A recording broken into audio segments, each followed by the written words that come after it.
नमस्कार। 4 दिन पहले जब फिल्म आदिपुरुष का टीजर रिलीज हुआ, तब से लेके अभी तक चारों तरफ एक हंगामा है, एक शोर है। फिल्म इंडस्ट्री में, चैनल्स में, जर्नलिज्म में, एडवर्टाइजर्स में, संत समाज में, चारों तरफ एक शोर है। चारों तरफ डिबेट्स हो रही हैं, चारों तरफ भली बुरी बातें कही जा रही हैं। मेरे पास भी सैकड़ों फोन आए होंगे, सभी चैनल्स से फोन आए, जितने सभी जर्नलिस्ट हैं, बड़े बड़े जर्नलिस्ट, और सभी के फोन आए। They wanted my reaction on that, on the teaser, कि आपको कैसा लगा, आपके क्या रिएक्शन है, आप क्या सोचते हैं इस बारे में। मैं आपको सच बताऊं, मैंने एक भी शब्द किसी से नहीं कहा, मैंने बात ही नहीं की उस विषय में। मैंने कहा नहीं, मुझे कुछ नहीं कहना है। लेकिन मुझे लगा कि मुझे आपसे कुछ बात तो करनी चाहिए, आपसे करनी चाहिए। मेरे मन में बहुत सारी बातें बहुत सारे समय से आती रही हैं, और इस हंगामे को लेकर, इस इशू को लेकर मुझे लगा कि शायद ये सही समय है जब मैं अपनी बातें आपके साथ शेयर कर सकूं। दोस्तों, ध्यान से सुनिएगा। रामायण, महाभारत, श्रीमद् भागवत जैसे जितने भी ग्रंथ हैं, शास्त्र हैं, ये हमारी सांस्कृतिक और धार्मिक धरोहर है। ये हमारी संस्कृति है, ये हमारी जड़ है। सारी मानव सभ्यता के लिए ये नींव के समान है, और न तो नींव को हिलाया जा सकता है और न ही जड़ को बदला जा सकता है। नींव या जड़ से किसी भी तरह का खिलवाड़, किसी भी तरह की छेड़छाड़ बिल्कुल भी ठीक नहीं है। हमें इन शास्त्रों से संस्कार मिलते हैं, जीवन का आधार मिलता है। ये धरोहर ही हमें जीने की कला सिखाती है। हमारी संस्कृति विश्व की सबसे प्राचीन संस्कृति है। हमारी हर पीढ़ी इसे युगों युगों से आत्मसात करती आ रही है, जिसका सबसे बड़ा एग्जाम्पल है 2.5 साल पहले जब कोरोना आया था, तो कोरोना ने लोगों की धार्मिक भावनाओं को तब से लेकर आज तक और भी प्रबल कर दिया है।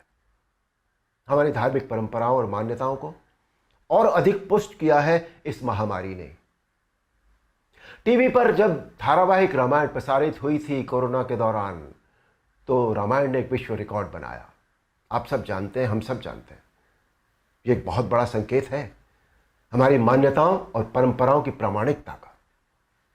इस बार यानी 2020 में रामायण आज की युवा पीढ़ी ने भी देखी, और 35 साल पहले बनी रामायण को पूरी श्रद्धा और आस्था से देखा, समझा और आत्मसात किया।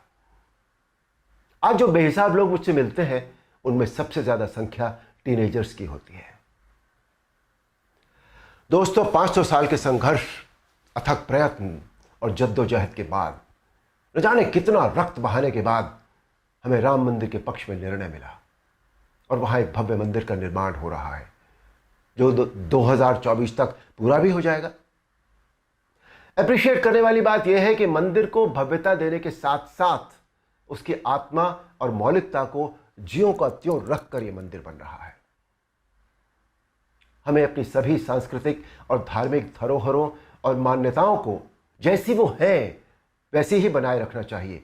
उनमें किसी भी तरह के बदलाव की न तो ज़रूरत है, न करना चाहिए, और न ही किसी और को करने देना चाहिए।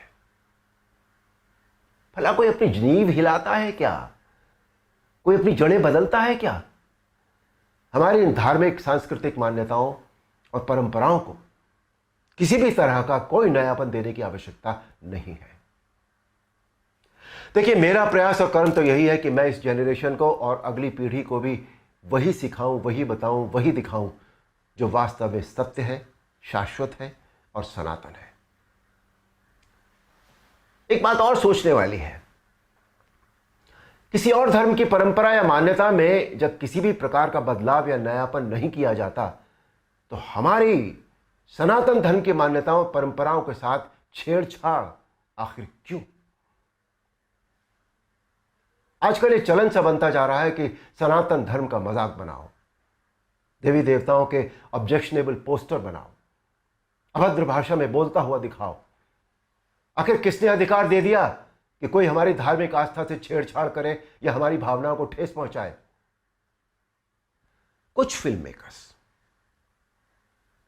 कुछ राइटर्स, कुछ पेंटर्स, कुछ एक्टर्स, कुछ एडवर्टाइजर्स को इस बात का विशेष ध्यान रखना चाहिए कि वो क्रिएटिव लिबर्टी के नाम पर धर्म का मजाक न बनाए और न ही किसी की मान्यता या परंपरा को तोड़ मरोड़ कर प्रस्तुत करें। दोस्तों, ये किसी राजनीतिक पार्टी या धर्म के लिए नहीं, बल्कि पूरे देश के लिए एक स्वाभिमान बढ़ाने वाली बात है कि आज हमारे प्रधानमंत्री श्री नरेंद्र मोदी जी के नेतृत्व और कुशल मार्गदर्शन में देश के कोने कोने में सांस्कृतिक, धार्मिक और ऐतिहासिक धरोहरों को पुनः पहचान मिल रही है।